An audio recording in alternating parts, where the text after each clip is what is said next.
လူတယောက်က2019မှာအနာဂတ်ကလူတယောက်နဲ့တွေ့ခဲ့ရဆိုပြီးတော့မှသူ့ရဲ့ဒီ Reddit မှာတင်ထားပါတယ်သူတင်ထားတဲ့ဒီပုံရအဲ့ဒီလူကဒီအနာဂတ်ကာလ2139ခုနှစ်ကနေရောက်လာတဲ့သူလို့ပြောပါတယ်အဲ့ဒီအနာဂတ်ကနေလာတဲ့သူရဲ့နာမည်က Jerry လို့ခေါ်ပြီးတော့မှသူတို့နှစ်ယောက်ကဒီ2019ခုနှစ်မှာစာကြည့်လိုက်တစ်ခုမှတွေ့ခဲ့ကြပါတယ်အဲ့လိုမျိုးတွေ့တဲ့အခါမှာ Jerry ကသူ့ကိုယ်သူအနာဂတ်ကာလ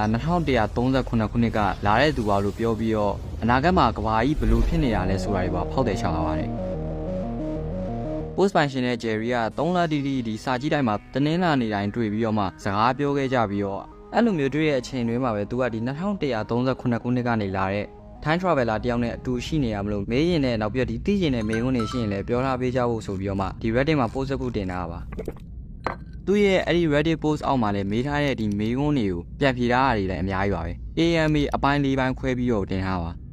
မေးထားကြတဲ့ဒီမေးခွန်းတွေကတော့အဆုံးပါပဲဘယ်ချိန်မှာတည်ချင်းတရားကိုရပ်တန့်သွားနိုင်တာလဲတို့အနာဂတ်မှာကားတွေကဘယ်လိုပုံစံဖြစ်နေပြီလဲတို့ flying ကားတွေပေါ်နေပြီလားတို့ဘယ်နိုင်ငံကအင်အားကြီးဆုံးဖြစ်နေပြီလဲတို့အစားရှိသဖြင့်အစုံမေးထားကြပါနောက်ပြီးတော့ဒီ post ပိုင်ရှင်ပြန်ပြီးတော့မှဖြေထားရလဲဒီအနာဂတ်ကာလ2050လောက်မှာလူတွေကတည်ချင်းတရားကိုကုသနိုင်တဲ့နည်းလမ်းကိုတွေ့ပြီးတော့သူတို့ရဲ့အသက်တွေကိုတရားကျော်အောင်နေလာကြတယ်နောက်ပြီးတော့သူကဒီ Jerry နဲ့တွေ့ရောလဲ Jerry ရဲ့အသက်က103နှစ်ရှိနေပြီဆိုပေမဲ့သူ့ရဲ့ဒီပုံစံကငငယ်ရွယ်နဲ့အသက်20ကျော်လောက်ပဲရှိသေးတယ်လို့ပြောရပါတယ်နောက်ပြီးတော့ဒီလိုမျိုးအသက်ရှည်နေနေကြတဲ့သူတွေရှိတယ်လို့မျိုးကျွန်တော်ရဲ့ဒီတဘာဝတရားကြီးကဒီ owner တွေကိုပဲရွေးချယ်သွားတဲ့သူတွေလည်းရှိရလို့လည်းပြောပါတယ်ဒါပေမဲ့သူတို့ကအဲ့လိုမျိုးနေရတဲ့သူတွေကိုနေချားလေးဆိုပြီးတော့မှခေါ်ကြပါတယ်အနာဂတ်မှာမိုးပြန်ကားတွေပေါ်လာပြီးတော့လူတွေကဒီကားတွေကိုကိုယ်တိုင်မမောင်းတော့ပဲနဲ့သူတို့ဒီသွားကျင်တဲ့နေရာတွေရှိရင်သူတို့အိမ်မှာထားတဲ့ဒီ flying ကားတွေကနေမှဒီ autopilot system နဲ့ဒီ passion စီကိုလာပြီးတော့မှသူတို့သွားကျင်တဲ့နေရာကိုပို့ပေးမယ်ပြီးရင်တော့သူတို့နေရာသူပြန်သွားမယ်ဆိုပြီးတော့မှပြောထားပါတယ်နောက်ပြီးတော့ဒီအနာဂတ်မှာလူတွေကတယောက်နဲ့တယောက်အဆက်အသွယ်လုပ်ဖို့လေဒီဖုန်းတွေဒီကွန်ပျူတာတွေကိုမသုံးတော့ဘူး futuristic lens တွေနောက်ပြီးတော့ဒီကျွန်တော်တို့စိတ်ဝင်စားစောင့်ကြည့်နေကြတဲ့ဒီ Elon Musk ရဲ့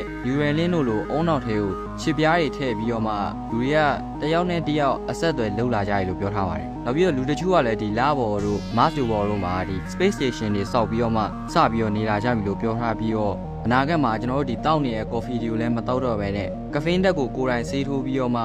ခန္ဓာကိုယ်ကိုဒီ caffeine ဓာတ်တွေဖြည့်ကြရလို့ပြောထားပါသေးတယ်တရက်မှာတော့ဒီ post ပိုင်ရှင်က2139ခုနှစ်ရဲ့မြေပုံဆိုပြီးတော့မြေပုံတစ်ခုကိုအဲ့ဒီ post မှာပဲ attach ပြီးတော့မှတင်လာပါတယ်နောက်ပြီးတော့ကျွန်တော်အဲ့ဒီမြေပုံကိုကြည့်လိုက်တဲ့အချိန်မှာပဲတော်တော်လေးကိုအံ့ဩသွားပါတယ်ဘာလို့လဲဆိုရင်ဒီမြေပုံကိုသေချာကြည့်လိုက်ပါမြန်မာနိုင်ငံရဲ့မြေပုံမှာနိုင်ငံကကချင်ချင်းဝ